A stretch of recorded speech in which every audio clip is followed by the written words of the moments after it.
So here is the first chapter of history, French Revolution. You know, when I was of your age, I used to cry over history. मुझे बहुत डर लगता था history से क्योंकि मुझे कुछ भी समझ में नहीं आता था. बट जब मैंने इसे बहुत अच्छे से पढ़ा तो मुझे लगा कि ये बिल्कुल एक मूवी की तरह है और हम इसे एंजॉय कर सकते हैं. और जब हम इसे एंजॉय करके पढ़ेंगे, इसके साथ इन्वॉल्व होके पढ़ेंगे तो हमें लर्न हो जाएगा ऑटोमेटिक. हिस्ट्री में थोड़ा सा बोरिंग चीज ये होती है उसकी डेट्स याद करना, या फिर अभी जैसे हम वर्ल्ड हिस्ट्री पढ़ने वाले हैं इस पर्टिकुलर क्लास में, तो थोड़े बहुत नाम याद रखना क्योंकि दूसरी कंट्रीज के नाम थोड़े टफ पड़ते हैं हमें लर्न करने को. But I think this you can manage. So let's start with the French revolution. सबसे पहले हम देखते हैं कि रिवॉल्यूशन का मीनिंग क्या होता है. एक्चुअली फ्रेंच रिवॉल्यूशन जो है उसकी डेट है 14 जुलाई 1789. बट एक दिन को हम रिवॉल्यूशन नहीं कह सकते हैं. Revolution is a series of events which takes place. जब किसी भी टाइम पीरियड में बहुत ज्यादा चेंजेस होते हैं, कोई ओल्ड चीज शट डाउन होती है और new processes, new type of government आती है, and it is more towards liberation, more towards the rights of the people. और इसलिए हम उस पर्टिकुलर सीरीज ऑफ इवेंट्स को रिवॉल्यूशन कहते हैं. अगर एक दिन किसी दिन लड़ाई झगड़े होंगे तो हम उसे रिवोल्ट बोलेंगे. बट अगर लगातार कुछ होता जाए होता जाए होता जाए और उसके बाद फिर एक पर्टिकुलर सिस्टम ऑफ गवर्नमेंट से कोई दूसरा सिस्टम ऑफ गवर्नमेंट आ जाए और सोसाइटी में बहुत सारे टाइप के चेंजेस आए ऑब्वियसली टुवर्ड्स द बेटरमेंट, तो हम उसे रिवॉल्यूशन कहते हैं. 14 जुलाई 1789 हमें इसलिए याद रखना है क्योंकि इस पर्टिकुलर डे में एक्चुअली वो इवेंट स्टार्ट हुए थे. तो हम इस चैप्टर में क्या पढ़ने वाले हैं? हम इस चैप्टर में पढ़ने वाले हैं कि पहले फ्रेंच सोसाइटी किस तरीके की थी जिसकी वजह से ये रिवॉल्यूशन की नौबत आ गई, रिवॉल्यूशन हुआ क्यों, उसके बाद क्या क्या इवेंट्स हुए, और फाइनली रिवॉल्यूशन होने के बाद क्या क्या चेंजेस आए. ये हम सारी चीजें इस चैप्टर में पढ़ेंगे. तो सबसे पहले हम शुरू करते हैं रिवॉल्यूशन से. तो 14 जुलाई 1789 के दिन बहुत बड़ा रिवोल्ट हुआ था. ऐसा क्या हुआ था उस दिन ये जो बेस्टाइल है, मतलब कि पेरिस का प्रिजन जो है, पेरिस जो है आपको पता होगा कि फ्रांस की कैपिटल है, तो सारे एडमिनिस्ट्रेटिव काम वहीं से ही होते होंगे. तो पेरिस में जो जेल थी वहां पे लोगों ने अटैक कर दिया था. वो जेल पे इसलिए अटैक किया क्योंकि वो राजा की क्रूरता की निशानी थी और वहां पे सिर्फ 7 प्रिजनर्स थे. उसको उन्होंने रिलीज कर दिया और वहां के जो पत्थर और जो सारा डेब्री जो जेल डिस्ट्रॉय होने के बाद बच गया था उसको लोग घर पे ले गए इस याद से कि we are free from the king. उसके अलावा लोगों में ये रूमर्स फैल गई थी कि किंग ने ट्रूप्स को ऑर्डर दिया है कि जाके सब पे ओपन फायर करो. इसकी वजह से लोग सारे डर गए थे और वो सारे गुस्से में आ गए थे और उन्होंने गुस्से में आके अटैक कर दिया था. टोटल 7,000 मैन और वुमेन जो है वो बाहर आके जमा हो गए थे. सो ये सारे इवेंट्स हुए थे 14 जुलाई को, इसलिए हम इस डेट को ध्यान में रखते हैं फॉर द फ्रेंच रिवॉल्यूशन. अब हम देखते हैं ऐसा क्या हुआ था कि इस पर्टिकुलर डे में इतनी ज्यादा रिवोल्ट हुआ. तो हम जाते हैं 15 साल पहले. 15 साल पहले लुइस 16 ने राजगद्दी संभाली. ये काफी यंग था और ये जो लुइस 16 है वो बोरबोन फैमिली को बिलोंग करता था. बोरबोन नाम आपको याद रखने में ज्यादा तकलीफ नहीं होगी क्योंकि हम इसके बिस्किट्स खाते हैं. But this is not a biscuit, this is a family. जैसे हमारे इंडिया में शर्मा वर्मा होते हैं, वैसे ही फ्रांस में बोरबोन फैमिली की शादी हुई थी ऑस्ट्रेलियन प्रिंसेस मैरी एंटवानेट से, जो कि काफी एक्स्ट्रावेगेंट थी. मतलब वो बहुत ही ठाट बाट से रहने वाली थी और इन लोगों के खर्चे बहुत ज्यादा थे. अपने राजमहल को मेंटेन करने के लिए ये लोगों को बहुत खर्चे लगते थे और they were not very efficient rulers. तो जब लुइस 16 ने राजगद्दी संभाली तो उसको अपना पूरा खजाना खाली मिला. खजाना इसलिए खाली था क्योंकि जो फ्रांस है वो अमेरिका को हेल्प कर रहा था ब्रिटेन से आजादी दिलाने के लिए. फ्रांस क्यों अमेरिका को हेल्प कर रहा था ब्रिटेन से आजादी दिलाने के लिए? क्योंकि फ्रांस और ब्रिटेन खुद भी आपस में दुश्मन थे. तो दुश्मनों के दुश्मन जो होते हैं वो दोस्त होते हैं, इसलिए फ्रांस हेल्प कर रहा था अमेरिकन कॉलोनीज को ब्रिटेन से आजादी दिलाने के लिए. और जब भी कोई वॉर होता है तो चाहे विनिंग कंट्री हो चाहे लूजिंग कंट्री हो, ट्रेजर सबका खाली हो जाता है. और इसलिए जब लुइस 16 ने राजगद्दी संभाली तो उसको खजाना पूरा खाली मिला. जब वॉर हुआ तो उनके ऊपर 2 बिलियन लिवर्स का कर्जा था. लिवर जो है वो उस समय फ्रांस की करेंसी थी, ठीक है. और उसके अलावा उनको क्यों चाहिए होता है पैसा? अपनी आर्मी मेंटेन करने के लिए और अपना एक्स्ट्रावेगेंट लाइफस्टाइल मेंटेन करने के लिए. तो राजा को अब पैसे चाहिए थे, तो उस पैसों के लिए राजा ने क्या किया, राजा ने टैक्स बढ़ाया। अब हम देखते हैं कि फ्रेंच सोसाइटी उस समय किस तरीके की थी। तो फ्रेंच सोसाइटी टोटल उसमें 3 डिविजन्स थे, जिसको कि हम स्टेट के नाम से जानते हैं। तो टोटल 3 डिविजन्स थे उसमें, फर्स्ट स्टेट, सेकंड स्टेट और थर्ड स्टेट। फर्स्ट स्टेट जो बिलोंग करता था वो था क्लर्जी। क्लर्जी का मतलब होता है जो मंदिरों में जो लोग रहते हैं, जैसे यहाँ इंडिया में, वैसे ही वहां पे जो चर्च के पादरी वगैरह रहते थे उनको क्लर्जीज कहा जाता था। और वो सारे रिलीजियस रूल्स डिक्टेट्स करते थे कि कैसा होना चाहिए, कैसा नहीं होना चाहिए। और राजा के लिए वो एडवाइजर थे। तो definitely they were rich section of the society, क्योंकि राजा उन्हें हमेशा कभी ना कभी कोई लैंड गिफ्ट में देता रहता था। सेकेंड स्टेट था नोबेलिटी का। Nobility belongs to the rich people. Rich people मतलब जो राजा के कोर्ट में जो मंत्री वगैरह रहते थे वो सारे नोबेलिटीज को बिलोंग करते थे। दे वर वेरी बिग बिजनेसमैन। और राजा के कोर्ट में जो एडवाइजर्स वगैरह होते थे वो थे नोबेलिटी। तो राजा के बहुत अच्छे टर्म्स थे इन लोगों के साथ। जो थर्ड स्टेट था वो कॉमन पीपल के लिए था। उसमें सारी 90% या उससे भी ज्यादा जनता बिलोंग करती थी। इसमें आपके बिग बिजनेसमैन हो गए, कोर्ट ऑफिशियल्स हो गए, लॉयर्स, एडमिनिस्ट्रेटिव्स हो गए, छोटे फार्मर्स हो गए, और बिल्कुल जो गरीब लोग होते थे जिनकी पॉपुलेशन बहुत ज्यादा थी वो इस थर्ड स्टेट को बिलोंग करते थे। ठीक है, तो क्लर्जी में बहुत कम लोग होते थे और नोबेलिटी में भी बहुत कम लोग होते थे। इनके पास बहुत सारी लैंड हुआ करती थी नोबेलिटी पीपल के पास, और जो एक्चुअली काम करने वाली जनता है वो थर्ड स्टेट को बिलोंग करती थी। अब आप ये देखो कि 90% ऑफ द पॉपुलेशन जो थी वो थर्ड स्टेट को बिलोंग करती थी, और 10% ऑफ द पॉपुलेशन जो है वो फर्स्ट और सेकेंड स्टेट को बिलोंग करती थी। जबकि लैंड डिस्ट्रीब्यूशन किस तरीके का था, 60% ऑफ द लैंड जो थी वो इनके पास थी, फर्स्ट और सेकेंड स्टेट के पास, और 90% पीपल के पास सिर्फ 40% लैंड थी।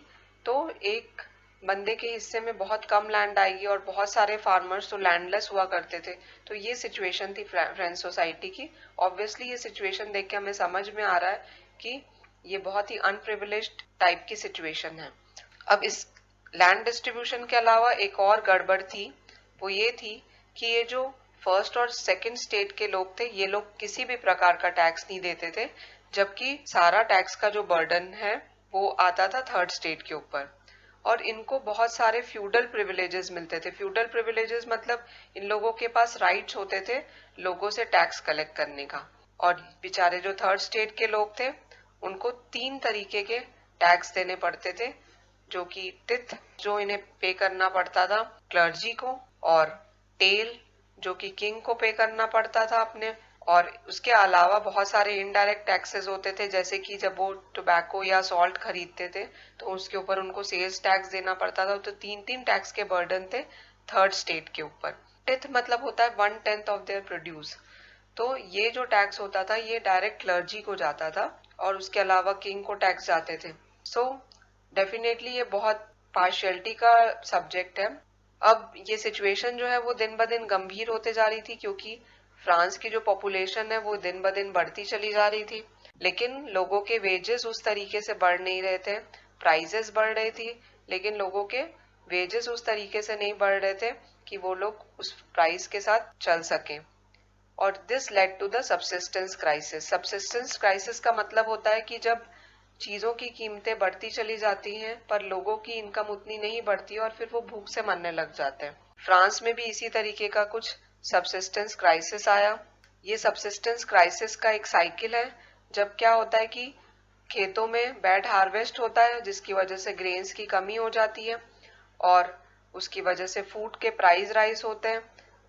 जो पुअरेस्ट ऑफ द पुअर होते हैं वो खाना भी नहीं खरीद पाते, उसके लिए फूड के लिए लड़ाई झगड़े होते हैं। लड़ाई झगड़े होते हैं तो डेथ होती है। वो फूड नहीं खरीद पाते हैं तो वो माल न्यूट्रिशन रह जाते हैं, उनकी बॉडी उतनी अच्छे से डेवलप नहीं होती और फिर डेथ होती है।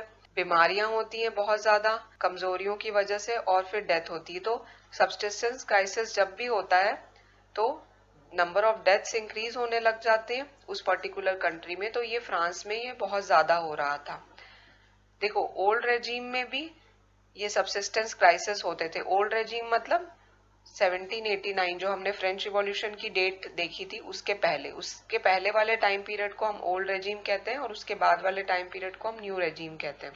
तो ऐसे क्राइसिस पहले से ही फ्रांस में हुआ करते थे, लेकिन लोगों ने रिवॉल्ट भी किया था, बट वो कुछ ऑर्गेनाइज्ड तरीके का रिवॉल्ट नहीं होता था, कोई लीडर नहीं होता था उनके पास, तो इसलिए वो रिवॉल्ट हमेशा फेल हो जाते थे। बट इस टाइम जो रिवॉल्ट हुआ था वो थोड़ा प्रॉपरली ऑर्गेनाइज था और बहुत बड़े पैमाने पे हुआ था, इसलिए इसके बाद कुछ चेंजेस आए। तो अब हम देखते हैं ऐसा क्या हो गया था इस पर्टिकुलर टाइम पीरियड पे जो ये वाले रिवॉल्ट जो है वो सक्सेसफुल रहे।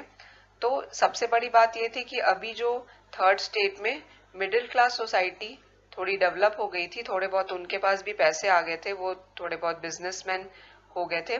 मतलब ये थर्ड स्टेट जो थे उन्हीं में से ही कुछ लोग पढ़ लिख गए और उन लोगों ने थोड़ी अच्छी पोजीशन हासिल कर ली थी। बट इन लोगों के पास भी कोई प्रिविलेज नहीं था, टैक्स तो इनको भी देना ही पड़ता था, इनके पास कोई फ्रीडम ऑफ इक्वालिटी नहीं थी। बुक में एक दो केसेस दिए गए हैं जहां पर ये लोग ने बहुत अच्छा अपने आप को एजुकेट किया है, बट उनको जॉब नहीं मिल रही है और उनके पास फ्रीडम नहीं है, तो वो बहुत फ्रस्ट्रेट हुआ करते थे और उनको लगता था कि सबके लिए इक्वल अपॉर्चुनिटीज नहीं है। तो जो थर्ड स्टेट के लोग में ही थोड़े बहुत जो अच्छी पोजीशन पे आ गए थे, उन लोगों ने ये थिंकिंग डेवलप करी और उन लोगों ने इन लोगों को समझाया कि हमें अपने राइट्स के लिए फाइट करना पड़ेगा। So this is the major reason कि सब लोग इकट्ठा आए और उन लोगों ने रिवॉल्यूशन के लिए अपने आप को प्रिपेयर किया। उनमें से ही कुछ लोग थे जिन्होंने ऐसी बुक्स लिखी थी which had a great significance in French revolution. We need to remember their names along with the names of the books written by them. और उसमें क्या लिखा था, जैसे कि फर्स्ट है जॉन लॉक, उसने ट्रू ट्रिटाइसेस ऑफ गवर्नमेंट लिखी थी और उसमें उसने रिफ्यूज किया था कि there is nothing like doctrine of divine and absolute right of monarch. Now what does divine means, divine means God. और उसने ये कहा था कि गॉड पे सिर्फ क्लर्जी का अधिकार नहीं है, we all can own God और it is not necessary to obey whatever clergy told us to do. Similarly उन्होंने मोनार्क्स के बारे में भी लिखा था, मतलब किंग्स के बारे में भी लिखा था कि there is no need for absolute right of monarch, कि किंग जो कह दे हमें वो हर चीज मानना जरूरी नहीं है। उसके अलावा और भी लोग थे जिन्होंने बुक्स लिखी थी, तो you need to remember their names as well as the name of the book. The another one is the Rousseau who has written the social contract. इसमें उसने बताया था कि किस तरीके से गवर्नमेंट बन सकती है which is based on the people. देखो अभी हमारे लिए ये सोचना बहुत आसान है कि हम इलेक्शंस कर रहे हैं, वोटिंग कर रहे हैं और हम एक पर्टिकुलर टाइप ऑफ गवर्नमेंट को इलेक्ट कर रहे हैं, क्योंकि ये सारी चीजें हम देखते आ रहे हैं। बट उस समय इस तरीके की कोई भी चीज नहीं हुआ करती थी, उस समय किंगशिप ही हुआ करती थी, तो लोगों के लिए इस तरीके की गवर्नमेंट का सोचना ही एक नई बात होती थी। तो रोशियो वो फर्स्ट पर्सन था जिसने उस तरीके की गवर्नमेंट के बारे में सोचा कि एक ऐसी गवर्नमेंट बनाई जाए जो लोगों पे बेस्ड हो। सो इसलिए इनको याद रखना हमारे लिए बहुत जरूरी है। तीसरा है मॉन्टेस्क्यू। मॉन्टेस्क्यू ने स्पिरिट ऑफ लॉज लिखी थी, जिसमें उसने ये वाला आइडिया बताया था कि किस तरीके से गवर्नमेंट को हम 3 डिविजन्स में बांट सकते हैं, एग्जीक्यूटिव, लेजिस्लेटिव एंड जुडिशियरी। हमारे लिए कॉमन टर्म्स है, आपने 8th क्लास और छोटी क्लासेस में पढ़ा होगा कि legislative is the law making body, executive वो बॉडी होता है जो देखता है कि ये सारे लॉज प्रॉपरली इम्प्लीमेंट हो, और जुडिशरी सही गलत का फैसला करता है। बट ये जो आइडिया ये सबसे पहले मॉन्टेस्क्यू ने प्रपोज किया था अपनी बुक स्पिरिट ऑफ लॉ में, और ये सबसे पहले इम्प्लीमेंट हुआ था यूनाइटेड स्टेट्स ऑफ अमेरिका में, जब फ्रेंच सोसाइटी ने अमेरिका को आजादी दिलाई थी ब्रिटेन से, तो उसके बाद यूएसए ने ये वाली चीज इम्प्लीमेंट करी थी। सो इन तीनों को याद रखना और इनके वर्क्स को याद रखना हमारे लिए इम्पोर्टेंट है। सो ये सारी चीजें जब आने लगी तो लोगों में अवेयरनेस आने लगी कि इट इज नॉट नेसेसरी कि जो मोनार्क्स बोल रहा है और जिस तरीके के सिस्टम इसने बनाए हैं वो हमें ओबे करना जरूरी है। अब आपने देखा कि राजा का खजाना तो खाली था, तो उसने डिसाइड किया कि टैक्स इंक्रीज किया जाए। ये 1789 की बात है। तो उस समय जब भी राजा को टैक्स रेज करना होता था तो उसे एक मीटिंग बुलानी पड़ती थी, जिस मीटिंग को हम स्टेट जनरल की मीटिंग कहते हैं। देखो ये सारे टर्म्स आपको बार बार क्वेश्चन आंसर्स में आएंगे, तो you have to remember these words. State general meeting ये तब बुलाई जाती थी कि जब भी राजा को टैक्स रेज करना होता था, और इसमें तीनों स्टेट के लोग आते थे। बट ये एक ट्रिक है, क्योंकि जब इसने मीटिंग बैठाई तो 300 लोग आए नोबेलिटी के, 300 लोग आए क्लर्जी के, बट इतनी 90% पॉपुलेशन में से सिर्फ 600 पीपल को बुलाया गया था. Clergy and noble people were sitting in the front chairs, whereas third state people were made to stand at the back. और ये अपने साथ 40,000 लेटर्स लेके आए थे, कंप्लेन के लेटर्स, कि राजा सुनेगा. बट राजा ने ये मीटिंग सिर्फ टैक्स रेज करने के लिए की थी, और टैक्स रेज करने का एक प्रोसीजर हुआ करता था कि इसमें एक एक वोट होता था, हर एक स्टेट का एक वोट, मतलब एक वोट क्लर्जी का हो गया, एक वोट नोबेलिटी का हो गया, और एक ही वोट पूरे के पूरे थर्ड स्टेट के लोगों का हो गया. और इनमें से अगर 2 लोगों ने यस बोल दिया तो टैक्स रेज कर दिया जाता था. अब ये तो एक ट्रिक है, क्योंकि ये 2 लोग तो यस बोलेंगे ही बोलेंगे, क्योंकि इन्हें तो कोई टैक्स देना पड़ता ही नहीं था. सो वहां पे जब ये लोग 600 पीपल आए तो उन्होंने एक चीज प्रपोज की, जो कि रोशियो ने लिखी थी अपने सोशल कॉन्ट्रैक्ट के बुक में, कि एक पर्सन का एक वोट होना चाहिए. इस तरीके की आइडिया इन्होंने प्रपोज किया, थर्ड स्टेट के लोगों ने प्रपोज किया कि 1 पर्सन 1 वोट होना चाहिए for every decision you make, जो कि राजा ने रिजेक्ट कर दिया. सो ये सब के सब वॉकआउट हो गए वहां से. इन्होंने कुछ भी माना नहीं, क्योंकि ये रेडी थे उस चीज के लिए. और 20 जून को ये लोग एक जगह पे असेंबल हुए, इंडोर टेनिस क्लब था एक, वहां पे असेंबल हुए. इन्होंने खुद का एक कॉन्स्टिट्यूशन ड्राफ्ट किया. इन्होंने बोला कि हम अपनी कंट्री की बागडोर अब अपने हाथ में लेंगे. और इनका जो लीडर था वो मिराबो था, जो कि एक नोबल था खुद ही, और वो काफी सारे जर्नल्स लिखता था, स्पीचेस देता था, चर्च के बाहर देता था. तो काफी लोग इसके सोसाइटी के से गुस्सा थे. और एबेसेयस, जो कि एक क्लर्जी था, इसने भी पैम्फलेट बांटा था एक थर्ड स्टेट के नाम पे. सो ये दोनों इसके लीडर थे, जो ये लोग कॉन्स्टिट्यूशन ड्राफ्ट कर रहे थे थर्ड स्टेट के लोग. तो ये दोनों लीडर थे, जो कि खुद एक नोबल और क्लर्जी थे, बट ये बिलीव करते थे कि प्रिविलेज बाय बर्थ वाला सिस्टम नहीं होना चाहिए, सबके इक्वल राइट्स होने चाहिए. थैंक गॉड कि ये नोबल और क्लर्जी में बॉर्न हो गए, और इन्होंने ऐसा सोचा थर्ड स्टेट के लोगों के लिए, तो उन्हें सपोर्ट मिला. इनके ये जो पैम्पलेट्स थे, ये भी हमें याद रखना है कि थर्ड स्टेट करके इसने एक पैम्पलेट बांटा था पैलेस के बाहर.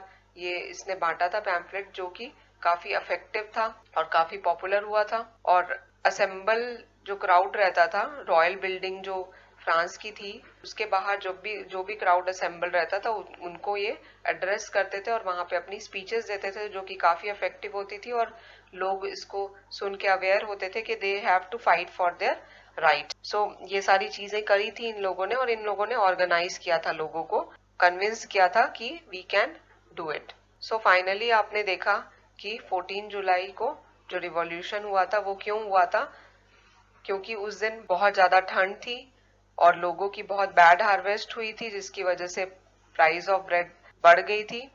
और उसके अलावा जो दुकानदारों ने होर्डिंग करके रखी थी ब्लैक मार्केटिंग करने के लिए, तो लोग वैसे ही भूखे मर रहे हैं, ऊपर से आप चीजों को रिलीज नहीं कर रहे हो, तो भूख बर्दाश्त नहीं हुई उनसे, और वो लोग सबके सब बाहर आ गए. 7,000 मैन और वुमेन बाहर आ गए, और उन्होंने अटैक कर दिया पैलेस को भी और जेल को भी. उसके अलावा रूमर्स भी फैल गई कि जो लैंडलॉर्ड्स हैं वो सारी क्रॉप्स को डिस्ट्रॉय करने वाले हैं. तो लोगों में और ज्यादा गुस्सा हो गया. तो पीजेंट्स ने पैलेसेस को भी अटैक करा, जहां पे रॉयल बिल्डिंग्स थी वहां पे भी उनको भी अटैक करा. और वहां से सारे डॉक्यूमेंट्स जो उन लोगों के थे वो सारे जला दिए. जिस डॉक्यूमेंट्स में लिखा हुआ था कि ये लैंड किसको बिलोंग करती है, ये लैंड नोबल्स के पास है, ये लैंड क्लर्जीज के पास है, और इनकी जो इन्होंने गिरवी रखी थी लैंड, वो सारे डॉक्यूमेंट्स इन्होंने जला दिए. वहां से अनाज लूट लिया. इसकी वजह से बहुत सारे नोबल्स जो है वो भाग गए वहां से अपनी जान बचाने के लिए.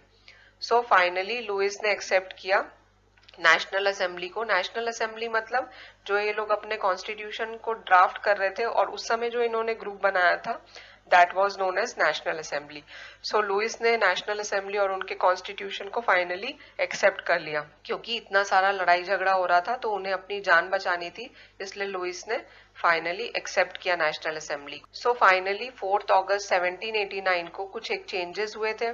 इस दिन फ्यूडल सिस्टम अबॉलिश हुआ था. फ्यूडल सिस्टम आपको बार बार हिस्ट्री में या सिविक्स में आपको ये वर्ड्स आएंगे. तो फ्यूडल सिस्टम को आप ये समझिए कि फ्यूडल सिस्टम एक ऐसा सिस्टम होता है जिसमें राजा, जो कि सबसे बड़ा मास्टर है, वो नोबल्स को लैंड देता है. नोबल्स उस लैंड को किसानों को देते हैं काम करने के लिए, बदले में उनसे टैक्स और सर्विसेज कलेक्ट करते हैं उनसे, जो लैंड में चीजें उगाई गई हैं वो कलेक्ट करते हैं। तो ये जो फ्यूडल सिस्टम होता है जिसमें मास्टर के नीचे एक और मास्टर, उसके नीचे एक और मास्टर, और फाइनली जो एक्सप्लॉइट होने वाला ग्रुप होता है वो होता है पीजेंट्स और लैंडलेस लेबर्स का। So this system is known as feudal system. इसमें एक्चुअली खेतों पे जो काम कर रहे होते हैं उनके पास तो लैंड होती नहीं है, वो किसी और के खेतों में काम कर रहे होते हैं, और बदले में उन्हें वेजेस अगर मिलती भी है तो वो बहुत नॉमिनल मिलती है। कई बार वो सिर्फ कुछ सर्विसेज को लेके या थोड़ा बहुत उन्हें खाने पीने की चीजें मिल जाती है, इस तरीके की चीजों के लिए वो काम करते हैं। So this is known as feudal system. So ये अबॉलिश हो गया था 4 अगस्त 1789 वाले दिन। इसके बाद क्या हुआ वो हम नेक्स्ट वीडियो में पढ़ेंगे, बट अभी हम देख लेते हैं कि इसका आउटकम क्या था। जब फ्रेंच रिवॉल्यूशन हुआ, मतलब जब ये सारे दंगे फसाद हुए, तो क्लर्जी को अपना प्रिविलेज देना पड़ा, और जब फाइनली लुइस ने एक्सेप्ट किया नेशनल असेंबली को, तो क्लर्जी को अपना प्रिविलेज सारा देना पड़ा, जो उसके पास लैंड थी वो सारी देनी पड़ी। ये जो टैक्स जो कॉमन पीपल क्लर्जी को देते थे वो अबॉलिश हो गया। जो चर्च के पास लैंड थी वो सारी छीन ली गई और उसको गवर्नमेंट ऑफिसेज में कन्वर्ट कर दिया गया। और इस तरीके से जब सारे उन लोगों के प्रिविलेजेस छीन लिए गए तो अचानक से राज खजाना जो है वो बढ़ गया। 2 बिलियन लिवर्स आ गए सारे खजाने में, क्योंकि सारा खजाना तो इन्हीं के पास था, नोबल्स और क्लर्जीज के पास। और कॉन्स्टिट्यूशनल मोनार्की का फॉर्मेशन हुआ। अभी हम नेक्स्ट वीडियो में देखेंगे कॉन्स्टिट्यूशनल मोनार्की क्या होती है, जिसमें कि किंग भी रहता है और कॉन्स्टिट्यूशन भी रहता है। तो नई टाइप की गवर्नमेंट बनी जिसका नाम था कॉन्स्टिट्यूशनल मोनार्की। खत्म करने से पहले हम एक समराइज करते हैं कि फ्रेंच रिवॉल्यूशन होने का रीजन क्या था। एक तो ये रीजन था कि राजा जो था वो अच्छा नहीं था, क्योंकि राजा अगर अच्छा होता है और जनता उनके राज में खुश होती है तो वो कभी भी रिवोल्ट नहीं करती और वो एंजॉय करती है। जैसे हमारे हिस्ट्री में भी काफी सारे राजा हुआ करते थे, जब तक वो अच्छे थे और वो जब तक अपनी जनता का ध्यान रखते थे, किसानों का ध्यान रखते थे, तब तक कोई भी रिवोल्ट नहीं हुआ करता था। बट अगर राजा इनएफिशिएंट है तो डेफिनेटली एक ना एक दिन रिवोल्ट होगा। दूसरा कि उनकी सोसाइटी का डिवीजन बिल्कुल अच्छा नहीं था, वो unprivileged section of the society थे और बहुत ज्यादा बायस्ड था। सारे टैक्सेस जो थे वो सिर्फ थर्ड स्टेट वाले लोगों को देना पड़ता था और इसलिए सारा बायस्ड सोसाइटी। और एक रीजन ये भी है कि मिडिल क्लास एक एमर्ज हुआ थर्ड स्टेट में से ही, जो कि एजुकेटेड था और उन्होंने लोगों में अवेयरनेस क्रिएट करी। उसके बाद कुछ एक नोबल्स और क्लर्जी को भी रियलाइजेशन हुआ कि ऐसा नहीं होना चाहिए, प्रिविलेज बाय बर्थ टाइप की चीजें नहीं होनी चाहिए। और रीजन ये था कि पॉपुलेशन बढ़ती चली जा रही थी और प्रोडक्शन जो है खेतों में वो उतना ज्यादा बढ़ नहीं रहा था, जिसकी वजह से सबसिस्टेंस क्राइसिस हुआ। And this all led to the French revolution. So these are the reasons.